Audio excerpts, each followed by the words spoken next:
Subscribe to our channel by clicking the subscribe button. Click the bell button and enjoy the latest uploads from our channel. Kohinoor हीरे के सफर की दास्तान। यह हीरा मर्दों के लिए नहुसत और मौत की इलामत बना रहा, जबकि औरतों के लिए खुशबख्ती का सबब। कोहिनूर को दुनिया का मशहूर तरीन कीमती और अपनी नौयत का सबसे बड़ा हीरा तस्लीम किया जाता है। यह हीरा 4000 साल कबल इंडिया में दरियाफ्त हुआ था। उसके बाद यह हीरा मुख्तलिफ बादशाहों, राजाओं और हाकिमों से होता हुआ आजकल इंग्लैंड की मलिका एलिज़ाबेथ के ताज में जलवा अफरोज है। इंग्लैंड वालों ने इस हीरे को बेहतर शक्ल में लाने और उसकी चमक दमक में इजाफा करने के लिए तराश कर कुछ मुख्तसर कर दिया है। अब इसकी मौजूदा सूरत 105 किरात और वज़न 21 ग्राम है, जबकि उसका असल वज़न 37 ग्राम था। बहरहाल इसमें कोई शुबा नहीं कि वो दुनिया का कीमती तरीन हीरा है। दीगर हीरों की तरह कोहिनूर के साथ भी कई रवायात और कहानियां वाबस्ता हैं। कहा जाता है कि यह हीरा मर्दों के लिए नहुसत और मौत की अलामत बना रहा, जबकि औरतों के लिए खुशबख्ती का सबब बना है। कोहिनूर हीरा इंडिया के मुख्तलिफ हिंदू और मुसलमान हुक्मरानों से होता हुआ 1526 में मुगल बादशाह बाबर के हाथ उस वक्त आया जब उसने इब्राहिम लोधी को शिकस्त देकर दिल्ली पर कब्जा कर लिया था। बाबर की यादाश्तों पर मुश्तमिल किताब बाबर नामा में भी इस हीरे का जिक्र है। मज़कूरा किताब में बाबर ने कोहिनूर हीरे के बारे में लिखा है, यह इस कदर कीमती हीरा है कि इसके एवज मिलने वाली रकम से दुनिया भर के तमाम लोगों को 2 दिन का खाना खिलाया जा सकता है।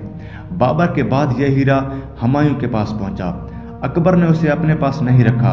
उसके बाद अकबर के पोते शाहजहां ने इस खजाने की तिजोरी से निकलवा कर अपने पास रख लिया था। उसने बाद में उस हीरे को तख्त ताउस के जीनत बना दिया। शाहजहां के बाद इसका बेटा औरंगजेब आलमगीर बादशाह बना। उसने अपने बाप शाहजहां को आगरा में कैद किया था और कहा जाता है कि औरंगजेब ने शाहजहां के कैद खाने की खिड़की पर कोहिनूर हीरे को इस जाविये से रखवा दिया था कि ताज महल का अक्स उसमें नजर आ सकता था। लुत्फ की बात यह है कि इस हीरे को कोहिनूर का नाम नादिर शाह ने दिया था। उसके बाद आज तक उसे कोहिनूर कहा जाता है। 1729 में जब नादिर शाह ने आगरा और दिल्ली पर हमला किया तो वापसी पर तख्त ताउस के साथ उस हीरे को भी ईरान ले आया था। जब नादिर शाह ने पहली बार इस हीरे को देखा तो अख्तियार ज़बान से कोहिनूर निकला, यानी रोशनी का पहाड़। 1739 से कबल इस पत्थर का कोई नाम नहीं था। इस खूबसूरत और चमकदार पत्थर की कीमत के हवाले से एक और रवायत भी मशहूर है। नादिर शाह की एक बीवी ने कहा था, अगर कोई ताकतवर मर्द एक पत्थर मगरिब की जानिब, एक मशरिक की तरफ, एक जनूब और एक शुमाल की जानिब पूरी कुव्वत से फेंके, 5वां पत्थर पूरी कुव्वत से ऊपर की जानिब उछाल दे, पत्थरों के दरमियान चारों अतराफ के घेरे में 5वें पत्थर की बुलंदी तक सोने और कीमती चीजों से भर दिया जाए, तो ये कोहिनूर हीरे की कीमत के बराबर होगा। कहा जाता है कि कोहिनूर हीरे को नादिर शाह से पोशीदा रखा गया था, लेकिन मुगल बादशाह मोहम्मद शाह के किसी घर के भेदी ने नादिर शाह को मुतल्ला कर दिया कि हीरा मोहम्मद शाह की पगड़ी में छुपा हुआ है। हीरे के बारे में खबर मिलते ही नादिर शाह उसे हासिल करने के लिए बेचैन हो गया।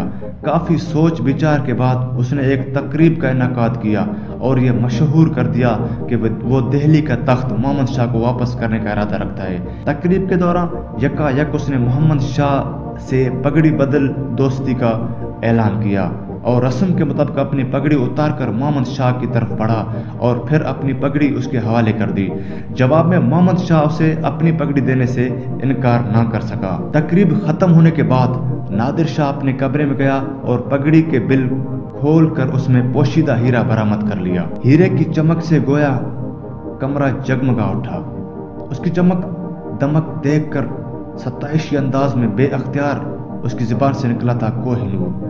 1747 में नादिर शाह के कत्ल के बाद कोहिनूर हीरा अफगानिस्तान के अहमद शाह अब्दाली के कब्जे में आ गया। 1830 में माजुल हाकिम शाह शुजा ने किसी तरह वो हीरा हासिल किया और उसे अपने साथ लेकर काबुल से लाहौर पहुंच गया। वो पंजाब के महाराजा रंजीत सिंह से मिला और उसे हीरा पेश करके दरख्वास्त की कि वो ईस्ट इंडिया के अंग्रेज़ों को किसी तरह आमादा करे कि अपनी ताकत इस्तेमाल करके اس سے چھینا گیا اقتدار واپس دلائیں۔ مہاراجہ رنجیت سنگھ نے کوہ نور ہیرا اپنے پاس رکھ لیا اور 1839 میں مرنے سے پہلے اس نے وصیت کی کہ اس کی موت کے بعد وہ ہیرا اڑیسہ کے جگن ناتھ مندر کو دان کر دیا جائے، لیکن اس کی وصیت پر عمل نہ ہو سکا۔ 1848 میں پنجاب پر انگریزوں کا قبضہ ہو گیا اور لاہور کے قلعہ پر برطانیہ کا جھنڈا لہرانے لگا۔ میسا کے لاہور میں جو شرائط تحریر کی گئی تھی ان میں ایک واضح شرط یہ تھی کہ کوہ نور ہیرا انگلینڈ کی ملکہ کی خدمت میں پیش کیا جائے گا۔ کوہ نور ہیرے کو بڑی حفاظت کے ساتھ HMS میڈیا نامی بحری جہاز میں انگلینڈ پہنچایا گیا۔ حفاظت کے خیال سے اس ہیرے کی منتقلی کی خبر اخباروں سے پوشیدہ رکھی گئی تھی۔ اس قدر رازداری برتی گئی تھی کہ جہاز کی ٹریزری آفس کے انچارج اور کیپٹن کو بھی بے خبر رکھا گیا تھا۔ وہ بھی نہیں جانتے تھے کہ اس اپنے بکس میں کیا لے جایا جا رہا ہے۔ بہرحال تمام تر حفاظتی انتظام کے باوجود ہیرا لے جانے والے جہاز کا وہ سفر خاصا پر خطرہ ثابت ہوا۔ گو کہ خطرے کی نوعیت مختلف تھی۔ جب وہ جہاز ماریشس پہنچا تو جہاز میں بیزے کی وبا پھیل گئی۔ بندرگاہ والوں نے جہاز کو وہاں ٹھہرنے کی اجازت نہیں دی۔ جہاز والے آئندہ سفر کے لیے ضروری سامان، راشن وغیرہ حاصل کرنا چاہتے تھے، لیکن ماریشس کے لوگوں نے اس کے خلاف جلوس نکالا اور مطالبہ کیا کہ جہاز بندرگاہ کے حدود میں داخل ہونے کی کوشش کرے تو اس پر گولیاں برسائی جائیں۔ ماریشس سے روانہ ہونے کے بعد جہاز سخت طوفان میں پھنس گیا۔ 16 اپریل 1850 کو انڈیا سے روانہ ہونے والا جہاز تقریباً 86 دن کے سفر کے بعد انگلینڈ پہنچا۔ اس وقت کے انڈیا کے گورنر جنرل لارڈ ڈلہوسی نے ہیرے کی انگلینڈ پہنچنے کی خبر ملتے ہی مہاراجہ رنجیت سنگھ کی تخت نشین بیٹے دلیپ سنگھ کو لندن روانہ کر دیا۔ اس نے لندن پہنچ کر کوہ نور ہیرا ملکہ وکٹوریہ کو پیش کیا۔ اسی سال یعنی 1851 میں کوہ نور ہیرے کو ہائپر میں رکھا گیا تھا تاکہ عوام اس کا دیدار کر سکیں۔ اس وقت 1851 سے کوہ نور ہیرا برطانیہ کے قبضے میں ہے، جبکہ اس ہیرے کی ملکیت کے لیے کئی ممالک دعوے کرتے رہے ہیں اور وہ اسے حاصل کرنے کی خواہش بھی ظاہر کر چکے ہیں۔ 1976 میں پاکستان کے وزیر اعظم ذوالفقار علی بھٹو نے اس وقت کے برطانوی وزیر اعظم جم کالابان سے مطالبہ کیا تھا کہ کوہ نور ہیرا پاکستان کو لوٹایا جائے۔ جواب میں انہوں نے انکار ہی کیا۔